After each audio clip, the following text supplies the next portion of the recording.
Okay, so for today's video is nandito kami sa Hinan Resort. So, ayan guys. Is maganda talaga dito sa Hinan Resort. So, ayan is i-vlog ko ito mamaya.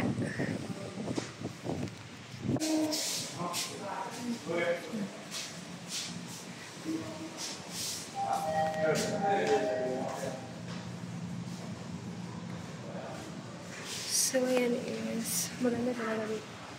So, this one is the Hinan Resort. Hinan Resort, this one guys.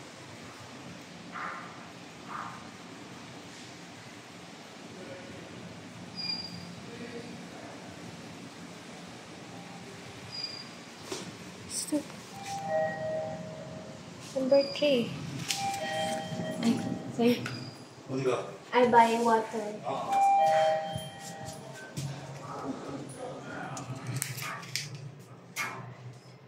So, ayan, just nandito ako sa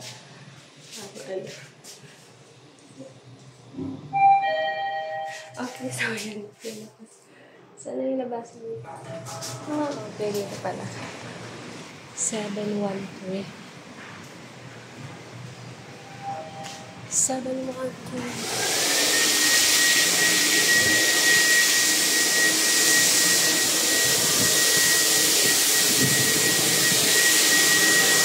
Excuse me.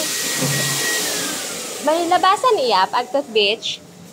May labasan niya Pagtot Beach? Okay, thank you.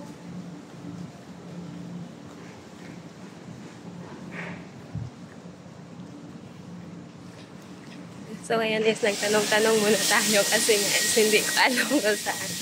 Kasi is first time ko dito pumunta sa First time ko dito pumunta at pumasok sa resort ng Hinan. So, ayan, sobrang ganda pala dito ng Hinan Resort. So, ayan. Yes. Hindi ko alam. Yes, dito. So, ayan. Yes, dito ako dadaan. Kasi nga, is exit doon. So, ayan. Yes, sobrang ganda dito, guys. So, meron na naman akong ipa-vlog mamaya. So, ayan, is ipopost ko ito mamaya gabi. Kasi nga, is pero ako kasi is babalik ako ng Kingfisher. Pero I did not know kung talagang ano ba, kung talagang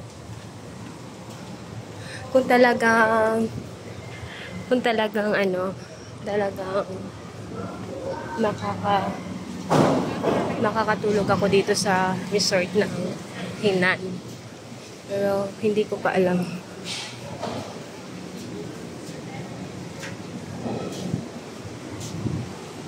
So, yan is hindi ko pa alam. And then, dito na ako sa beach. So, ayan is may bibilhin na kasi ako sa labas. Kaya, ayan is 317. So, ayan yung ano namin, yung room namin is 317. Oh, see? So, ayan. Dito na.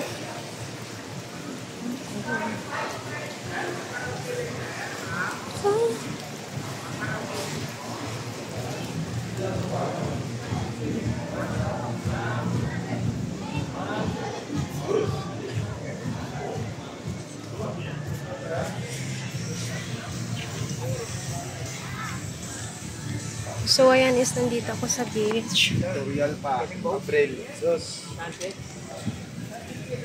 So, ayan is nandito na ako sa beach.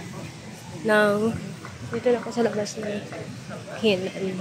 So, may bibili lang kasi ako dito sa labas na tubig tsaka yung sandmig. Oh.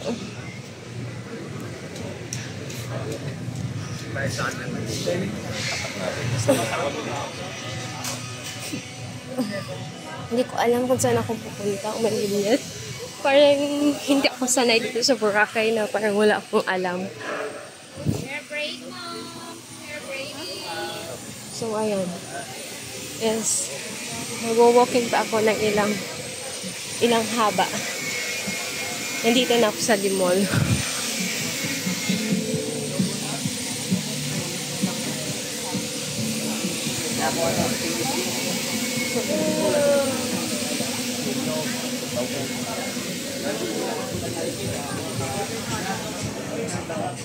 Hello,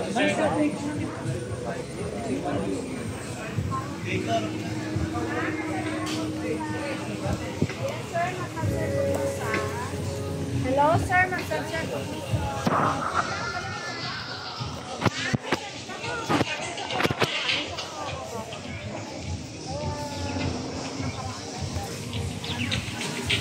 So, ngayon,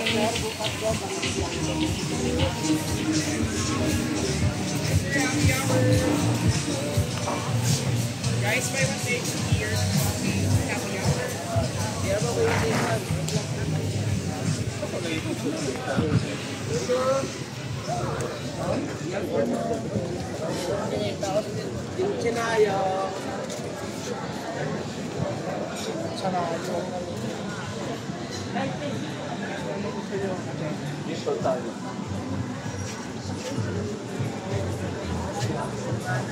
so, ayun guys. Sa mga hindi pa nakapag-subscribe sa aking YouTube channel, sana mag-subscribe na kayo. Thank you so much.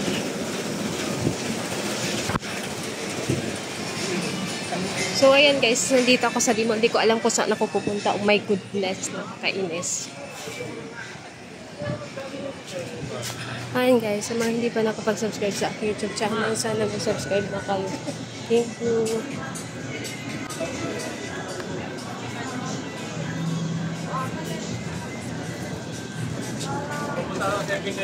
Bibigyan na lang ang bit.